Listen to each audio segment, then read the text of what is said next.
nasci e cresci aqui na igreja. Meus pais sempre foram membros, assim, desde que eu me entendo por gente. Então, eu fui apresentado na igreja pelo pastor Pedro. Eu convivi, passei por todas essas fases da EBD, das escolinhas que tinham, das cantatas das crianças, até mesmo nas coisas mais simples, assim, que poderiam ser, às vezes, dividir lanches com meus coleguinhas na EBD. Isso daí foi algo fundamental ao longo da minha vida, porque eu passei a entender os valores cristãos e adotar eles na minha vida mesmo, e entender o quão importantes foram eles. Eu acho que a Lindinópolis sempre foi muito presente, né, na minha vida, não tem nem como, né? Eu fui criado aqui, eu nasci aqui, e tudo isso sempre fez parte da minha vida. Então, eu cresci correndo aqui nos corredores da igreja, indo para os acampamentos de criança, cresci no coro das crianças. Tudo isso sempre fez parte da minha memória, né? E toda essa questão de ter nascido aqui, de ter passado aqui, eu não me vejo, né, em outro lugar. E é onde eu adoro a Deus com os meus outros irmãos, né?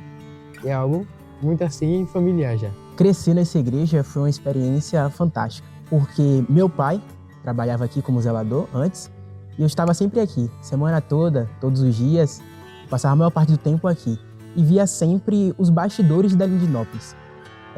Além de um culto bem performado, um culto bem organizado, eu via as pessoas se preparando para isso, se preparando na rotina da igreja, as pessoas do resgate fazendo a sopa, as reuniões do Lind Kids para ver como é que vai fazer o retiro, por exemplo. Então, ver a Lindinópolis por trás das câmeras é algo que marcou muito a minha infância, algo que eu sempre lembro e é algo que faz querer estar aqui na família Lindinópolis. Por exemplo, EBD são memórias muito marcantes para mim. Então, aquelas disputazinhas de classe que tinha para ver, quem consegue saber mais versículos. Então, eu sempre me via ali, sei lá, domingo de manhã, meu Deus, eu preciso gravar muitos versículos aqui para ganhar mais pontos e não sei o quê. E aqueles versículos, muitos deles eu gravo comigo até hoje. Então, quando eu passo por alguma situação de aperto, eu lembro daqueles versículos e falo, poxa, eu carrego comigo isso daqui há tanto tempo. Na escola bíblica dominical, a gente tinha uma dinâmica de dracmas. Se você trouxesse a Bíblia, se você trouxesse um convidado, chegasse no horário, você recebia um dinheirinho falso e colocava no seu envelope. Aí, no encerramento do EBD, tia Ben e as professoras colocavam uma mesa cheia de brinquedos, cheia de doces, e você tinha que comprar para adquirir, né, uma bola de futebol, um violão de brinquedo, um doce, um chocolate. É algo que me marcou bastante. E uma memória também muito marcante para mim, principalmente na minha infância, e foi com certeza as cantatas que tia Beni fazia, porque eu me identifico muito com a música. Então, muitas histórias nas cantatas. Então, realmente foi algo bem fundamental ali na minha vida. As experiências com retiro também. Meu primeiro retiro na infância foi extraordinário, a experiência de dormir fora. Foi a minha primeira experiência dormindo fora de casa e minha primeira experiência com retiro. Lembro também, não tinha as cadeiras fixas, eram as cadeiras de plástico.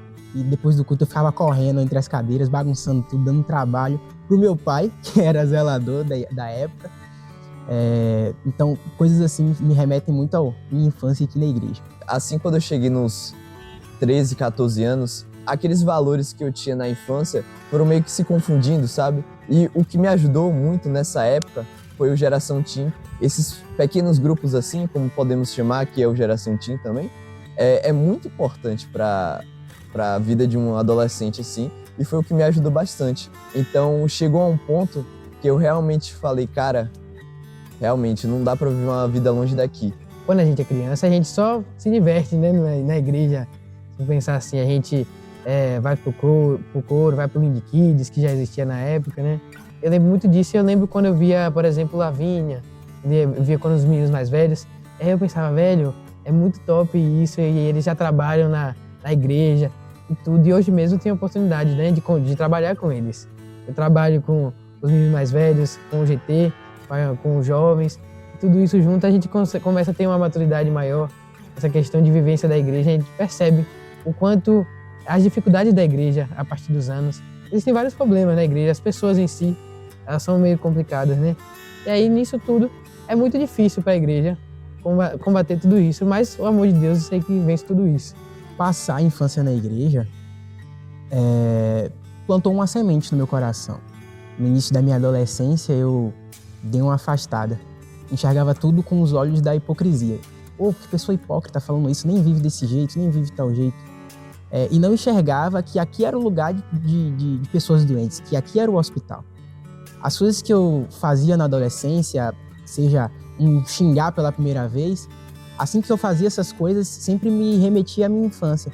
As coisas que eu ouvi, as coisas que eu ouvi de Tia Beni no Lind Kids, as coisas que eu ouvi o pastor Pedro pregando num domingo, as coisas que eu ouvi na EBD, sempre me vinham à memória, me trazendo essa consciência de que aquilo ali não era o meu lugar, de que eu tinha uma família, a família Lindinópolis é a minha família, de que eu tinha um lugar, de que eu tinha pessoas que estavam orando por mim, preocupadas comigo e que eu precisava voltar para casa. Uma coisa que me marcou muito, pelo menos, e foi assim, depois disso eu conheci muito mais a igreja na forma de as pessoas que trabalham, tudo isso. Foi na questão do hospital, né? Quando eu estava muito doente, e aí eu tinha um problema de cirurgia e tudo, de apendicite, o meu quadro complicou. Só que essa questão toda é que as pessoas da igreja começaram a me visitar. Tipo, Paraíso, que eu não conhecia Paraíso, e aí chegou Paraíso e Gleide lá na porta do hospital, por exemplo.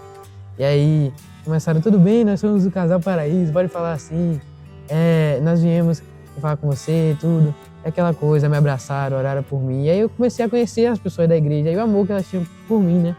E aí essa coisa da Lindinópolis, de eu entender, de essa família acolhedora que sempre falam, que eu acho que é por causa disso, porque eles realmente querem acolher a gente como se a gente fosse uma família. E a gente começa a entender isso. Nós somos parte dessa igreja, a igreja não é o templo em si, né? E quando a gente começa a entender isso, que nós fazemos a igreja, e nós montamos essa família, a gente começa a dar um gás a mais, a gente começa a querer outro mais próximo da gente. Eu acho que é isso que é realmente igreja, entende? Mostrar esse carinho todo, mostrar esse amor todo pelas pessoas. E a partir dali eu percebi que eu precisava servir. E assim como eu estava com escamas nos olhos, tinham pessoas que precisavam tirar as escamas também, que eu precisava ajudar, que eu precisava discipular, que eu precisava participar da engrenagem que eu vi desde pequeno que fazia rodar essa igreja. Eu espero continuar servindo, continuar ajudando, continuar fazendo parte dessa engrenagem, porque essa igreja é muito mais do que um domingo, muito mais do que uma quarta-feira, muito mais do que um EBD. É uma engrenagem que faz girar para alcançar mais vidas. Eu acho que o principal ponto e o meu principal objetivo é justamente buscar novas vidas, de trazer mais discípulos, de trazer novas almas para Cristo. Feliz aniversário, Lindinópolis, 66 anos, nós estamos e continuaremos de pé, conduzidos pela graça de Deus. Parabéns, Lindinópolis, né? 66 anos, muita luta, muita história. Eu posso dizer que eu sou fruto dessa igreja e é isso. Tamo junto. Feliz aniversário, Igreja Batista Lindinópolis, a minha família está completando 66 anos. Um beijo no coração de cada um e Deus abençoe.